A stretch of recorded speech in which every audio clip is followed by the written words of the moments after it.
Greetings guys, Jay Smith here. Welcome to the AskGolfNut channel. Welcome to From Stats to Strokes, live stream time. Let's try and get the it was hole 9. So we're halfway through and we've got a leader at the moment of 4 points clear, although there is still quite a few points. I was in like 45, not including this one. So 50 points still up for grabs. And so we'll have a go at trying to knock off Ice Tray 2468 spot off. Oof. All right, so today it's going to be putting. Now, when it comes to the members only live streams, I put the question out to my members, what kind of topic would they like? And 2 topics came out, particularly putting and bunkers. So we've done 1 bunkers, done 1 putting as well. There's another putting one for a bit of fun. Right, so I'll move anything out of the way that necessarily will give away any kind of information, but out of the way. Right, so let's just very quickly, let's get into question 1. So basically, very quickly before we do it, the reason I'm doing this from Stats to Strokes is stats can be boring, and especially when you look at strokes gained and stuff like that, which is incredibly important to understand where you're losing shots. And many people go down the driving range, practice whatever they want to practice. Most of the time it's their most it's their best skill. They like practicing it because they're good at it, so that's kind of the idea. But obviously in golf that doesn't work. So the whole idea of statistics, strokes gained, is to give you an understanding of where you need to get better, in what part of the game you need to get better, how, in what respect you can drop your handicap by X amount of strokes, by if you were to look at yourself compared to the same handicap, or compared to say 5 handicap less than you, to see where you're losing. But that's quite boring, but it can be quite fun if you do it in the way that I'm doing it, because we do a giveaway. And so the person who wins this, Sean is there. Oh, hang on, why is it not coming up on the screen? There we go, got it up in there. Let's make that bigger. There we go, Sean Z, howdy Jay. Hardy Sean. So chat is up there if you want to get involved as well at the same time. So the whole idea is I have joined or collaborated with Sub 70 and 11 Golf to give the winner the, well, not the chance, not the opportunity, they will win a free custom fit set of irons of their choice from obviously Sub 70 or 11 Golf. It's up to them. So they get the choice, which is fun. But to do that, we have to ask questions and give answers, and depending on how good they are, we score points. And of course this is done in Stapleford, so on a normal game of golf in that sense, you score points for, you don't obviously blob. The good thing with the only time you blob on this is if you do not answer a question. So the people that have sort of joined in sometimes, not enjoying others, obviously they're blobbing for the holes, for the live streams, the questions which they're not answering. But for every single person that gives an answer, it doesn't matter if it was the man on the moon, when that's got nothing to do with the question, they'll still score 1 point. So the whole idea of this is to try and score as many points as possible, and the best way to do that is get involved in every single one. As bit, yeah, there we go. Perry says a bit of fun. It is a bit of fun, and of course, the people that are higher up on the leaderboard. Let's just have a quick look at the leaderboard, shall we? So people can get they're getting a little bit more. Flick that across there, so hopefully there we go, that's starting to scroll. Obviously I've got no control over when it started to scroll, it's just up to itself. But you can see the ones that are tied 50th on 5 points and 4 points and stuff like that, a lot of them people that only really got involved for like 1, and so 5 points will, if you score the top points, 5 points will get you from 100 and something all the way up to tied 50.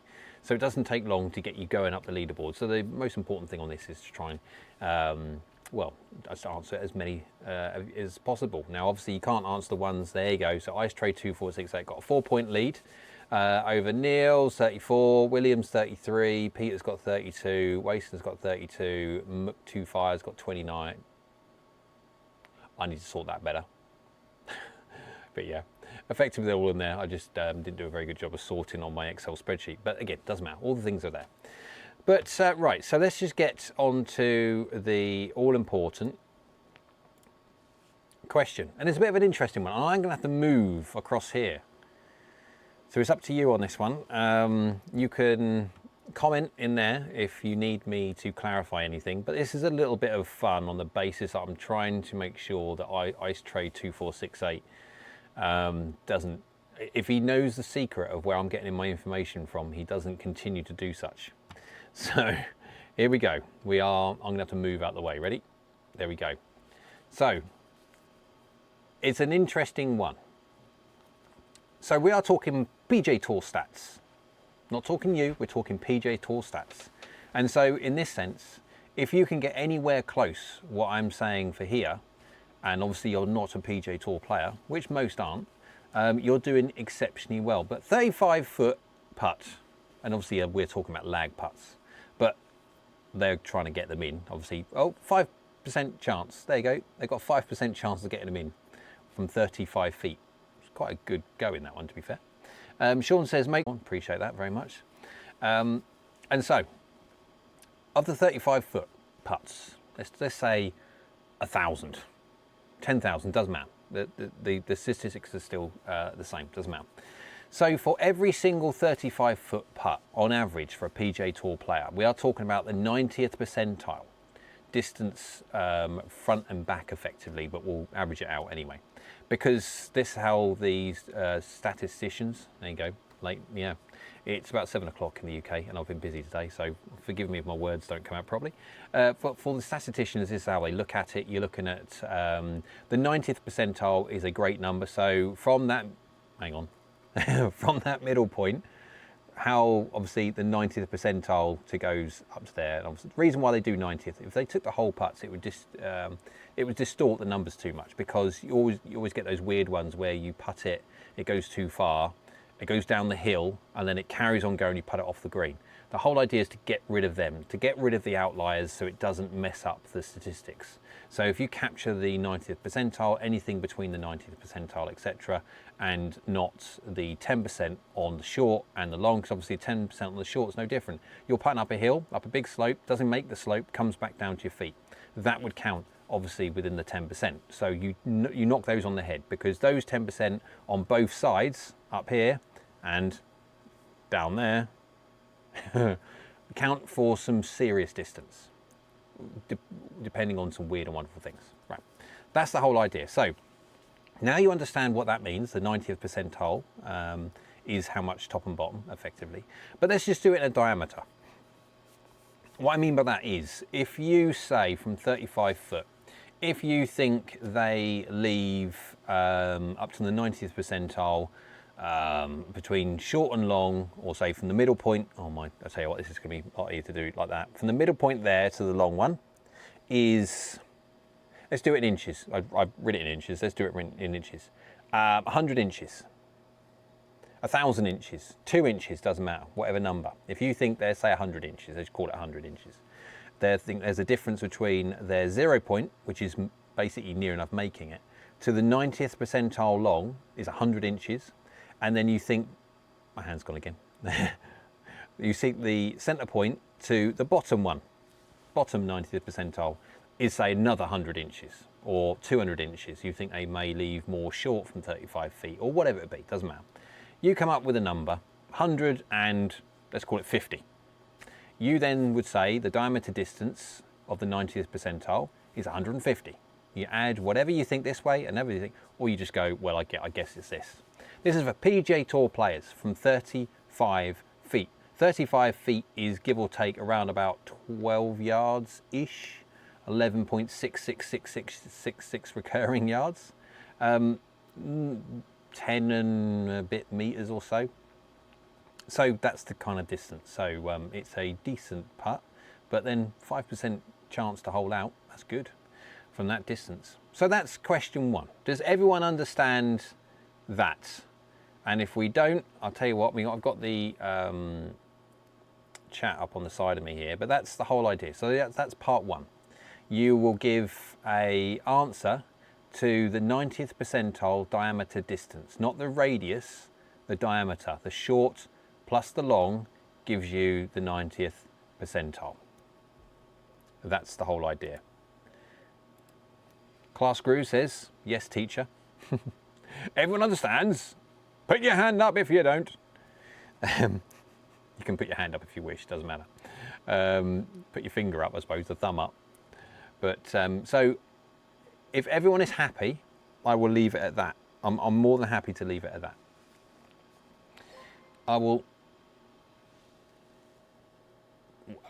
I'm not even going to try and pronounce that. But thank you very much for subscribing anyway.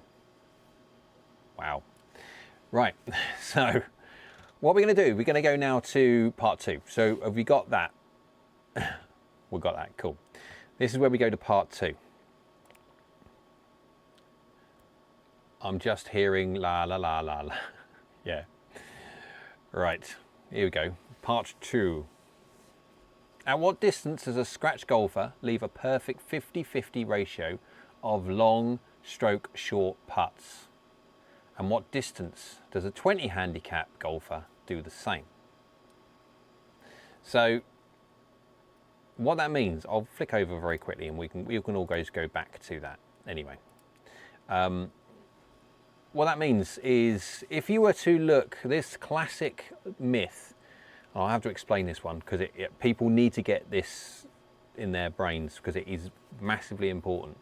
The classic myth of never up, never in, or again, you hear it all the time, oh, at least that got to the hole. That kind of idea. At least it got to the hole. It's the worst thing ever. What you should be doing, you should be trying to get it to the hole. And because if you imagine you have a miss radius, a miss diameter, a big circle of what your miss potential is, whether it be long, whether it be short, you have a bubble, a round ring of where your poor distance control, if you're going to go for a putt which is 30 feet, let's call it 30 feet, 10 yards, and your distance control at your handicap, at your skill level, you can have a 6-foot bubble quite easily, a 6-foot ring around that 10 feet, around that 30 feet, 10 yards, of where you'll have a 3-foot putt on average. Because everyone has, if you map everybody has a dispersion ring. Nearly. Everyone has a dispersion ring. These are tough questions. I've seen great golfers be terrible putters and vice versa. Absolutely, everyone has a skill set. But when it comes to putting is a difficult skill set not to be good at and shoot low scores. You can have a poor driving day, but be very good at recovery, good at putting, good score. You can have a good driving day, terrible approach shot, chipping on fire, yeah, and putting good score. It's very difficult. You could be firing the driver off like you wouldn't believe. Approach play on the button, can't putt for bad day.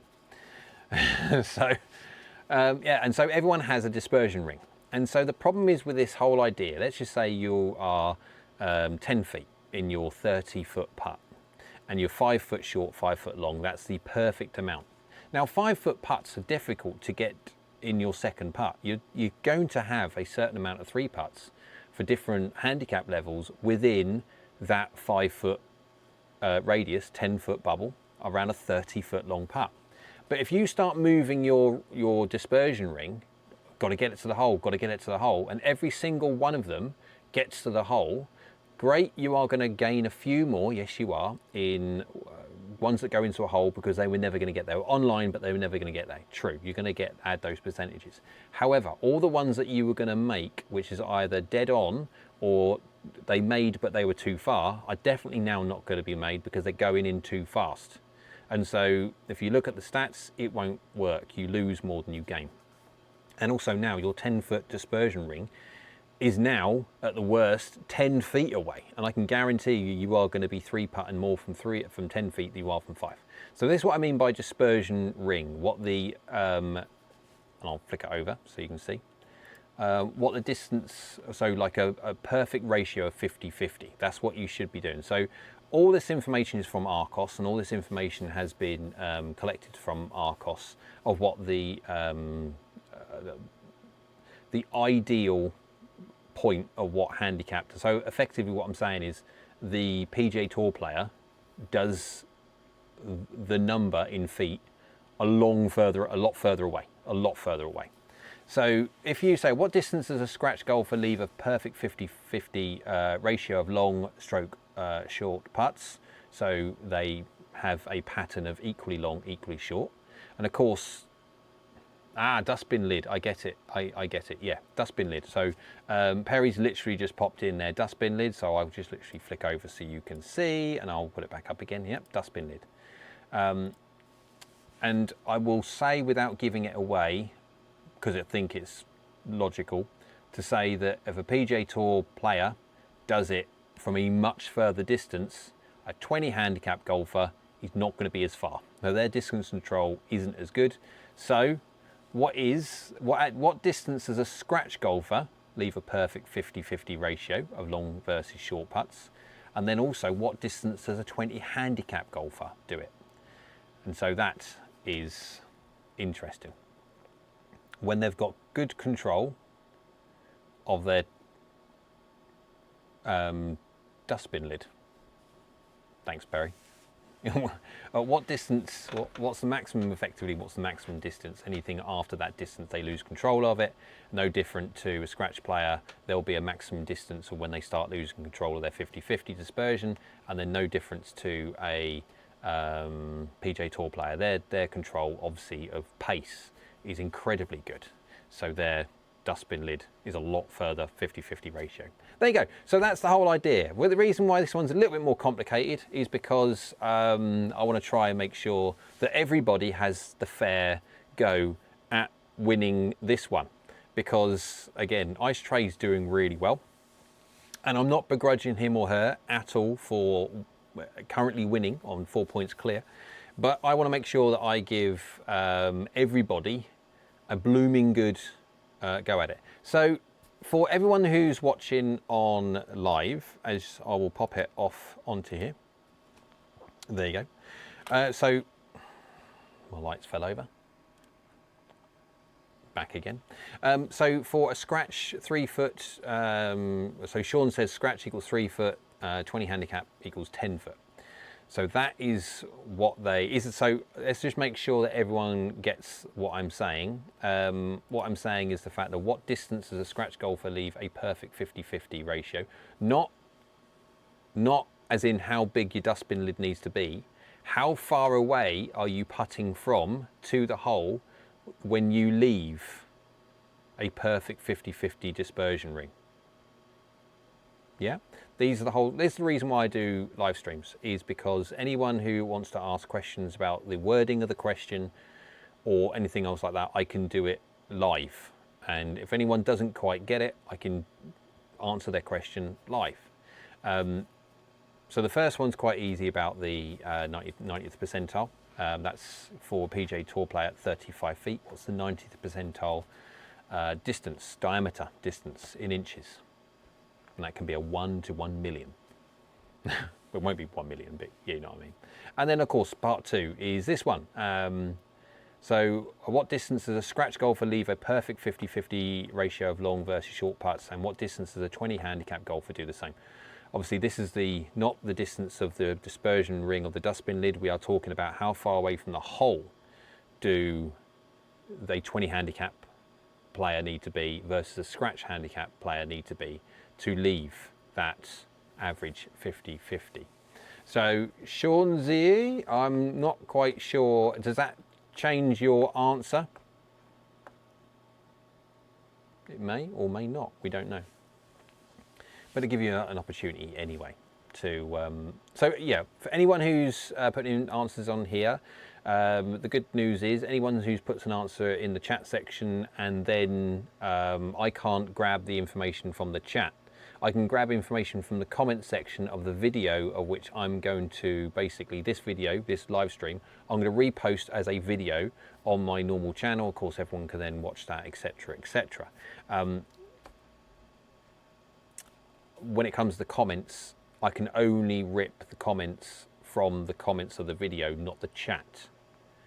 So yeah, anyone who's put information in the chat, or who will put information in the chat, needs to put it in the comments, double it up to make sure there's no confusion whatsoever.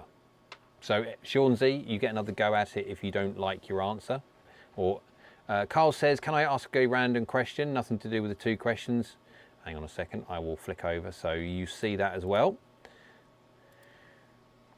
Of course, normally it's going to be for just from stats to strokes, but go on, why not? We're here. We'll do a very, very quick question from Kyle. For people that want to ask me questions when it comes to a live stream situation, if you've got any custom fit, any equipment, any coaching, any golf related or any kind of life related queries, then by all means, for non-members, I do a open all access live stream for on the first Monday of every month, which will be coming up soon, not next Monday, but the Monday after, I think.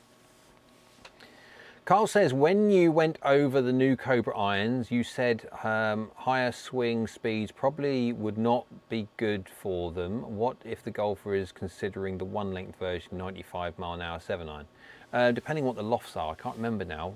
Was that the Forge Tech ones or the Cobra Tours, or have I got? I'll see if I can get up on Cobra's website at the same time and see if I can do this whilst on the fly. So which ones were we talking about, Kyle? Was it the dark speed? Thank you. Let's go over to that one. Dark speed 1-length. So I just want to have a look at the dark speed 1-length specs, specky roos. 27 degrees, yes, that's fine. 37¼ inch, fair enough. Is that standard 7-iron length? No, yeah, it is. So it's standard 7-iron length. So 63.5 degree lie. Okay, that's interesting. And then, so I'm just looking at the loft gaps. No, if you've got a 95 mile an hour swing, I'm just looking at the loft gaps. So can I do this very, very quick? Very, very quick, see if I can do this. And I'll pop it up there. Right, very quick for everybody. That is the Cobra 1-length specifications. So I'm literally just grabbing off the internet and showing it in a live window as you see it. My issue that I've got with, if you've got a 95 mile an hour 7-iron swing speed, so you are faster than me, and with a 27 degree, I am topping 190 easily carry potential, and on a fast swing 95 miles an hour, you're going over 200 yards of carry. Circa, depending on lots of things, your delivery is very much so one of them. If you are obviously very poor delivery, face to path, open, glancing blows, delivering too much loft, then you will be shorter. And so, yes, in that sense. My issue would be, well, if I flick over here so you can see my mouse, hopefully, you've got 27 degrees, then you've got 4.5 degrees there, then you've got 5 degrees there, and then you've got 5.5 degrees there, then you've got another 5.5 degrees there. You've got big loft gaps between irons. If you've got big loft gaps between irons and you're swinging that fast, your distance gaps between these irons specifically are going to be big, like big.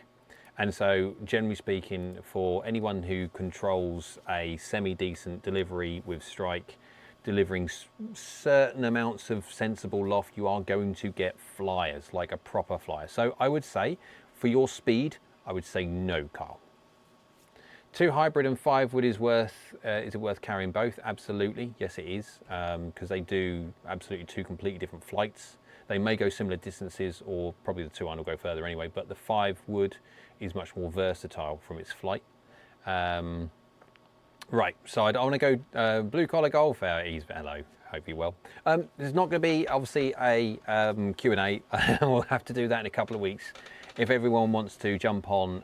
So not this Monday coming, the Monday after that will be that and need many wedges. Yes, obviously for the Cobra 1-lengths as well. So yeah, if everyone wants to jump in and obviously do the normal Q&A, it won't be this Monday coming, it'll be the Monday after that. So just under 2 weeks time will be the open all access for everybody. So stick that in your diary, make sure you've got it in there, because if you want to ask any questions, anything else like that, obviously I am here to help. Right, so Anyone, Angelo has popped in there saying an example of incredible would be 100 foot for anyone.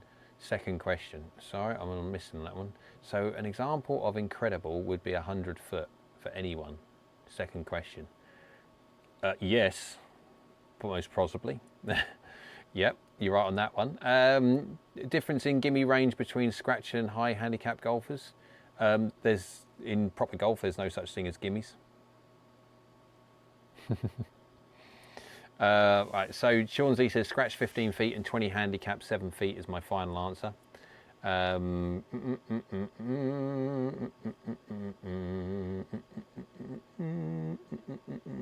Cool.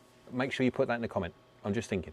Yeah, to make sure any kind of comments which has answers, what you put in the chat, make sure when I end this video, I will basically tell YouTube to regurgitate it in a long format video on my channel part, not just the live stream side of things. And then obviously then you can copy it in there. And that means that will be the one that I will rip it from. You can either actually comment on the live video, as long as it's not in the chat, you can comment on the live video once it's finished. Or you can comment on the video, which is going to go to the like the standard normal. That's the whole idea. Blue Collar Golf Sim. So I went to Carolina PGA Show yesterday, got an orange whip to use and shoot video for channel. Yeah, other than that, unless you want fancy clothes and belts, wasted my day in 3-hour drive, boring show. Yeah, unfortunately there's a lot of things when it comes to PGA shows, etc., which are great, which also can be quite boring. Right. So there you go. That was not as quick as I was meaning it to be. It's been a half hour now, but there we go. Angelo says, I joined late. Can you quickly repeat question 1? All right, very, very quickly before we go into, here we go. Right, so there is question 1. 35 foot, this is from PGA Tour stats. So 35 foot putt. I call it lag putt because I'm not counting the 5% that actually make it going in the hole. 5% from 35 foot is very, very good. Obviously, these are PGA Tour stats. So 90th percentile diameter distance in inches. What that effectively means is that a PGA Tour player will have X amount which they get in the hole. They'll have X amount which they leave long. The reason why I'm taking the 90th percentile is because that 10 percentile on the top has made up of information which will absolutely skew the data. What I mean by that is, you know, see on TV where they putt it and it goes too far, it putts down the slope and it runs off the green. Those, when you de-green something and something like that, they are held within that 10%. You take those weird and wonderfuls out and then you actually get a proper good figure. No different to the bottom ones. The reason why I'm doing it for the bottom ones as well is because of those times where you putt up a slope, it doesn't make it, it comes back down and actually rolls either to your feet or rolls past your feet and off the green. Those are the ones that are held within those 10%. Take the 10% out so you get sensible numbers and you get an absolutely really good understanding of what their dispersion ring is, their 90th percentile dispersion ring is from a 35 foot putt. And now I don't expect you to give me how many inches long are they and how many inches short are they. Just give me the overall diameter distance in inches. So if you think it's 14 feet, fell over again. If you think it's 14 feet, that would be 168 inches. If you think it's 1 foot, 12 would be the answer. You can't get the idea. Yep, so that's for that one. That's fairly simple. And then obviously the second one is a little bit more difficult. It's basically very quickly on here. What distance does a scratch golfer? What distance does a scratch golfer have to be away from the hole to leave a perfect 50-50 ratio of long stroke short putts? And what distance does a 20 handicap golfer have to be away from the hole to do the same? This is in feet. Simple feet. You can do it in inches if you want. I'll just do the conversion, but that's the whole idea. So again, I think it's fair to say that a scratch golfer will be further away from the hole because they've got better control of their distance to get to their 50-50 dispersion ring, and a 20 handicapper will have to be closer to the hole to get their dispersion ring. So now I will put out there, if anyone has got any further questions that have not watched the live stream, have not watched this, and they want to ask a question, and it's simple enough that I can help without obviously giving answers away, I will put that in the comment section or answer their questions. But I think from what everyone else is saying at the moment, everyone gets the understanding of what they need to put. Right. Thank you very much everyone for joining in. It was very much appreciated. Probably joined in more than I potentially thought on the basis of, hang on, there we go.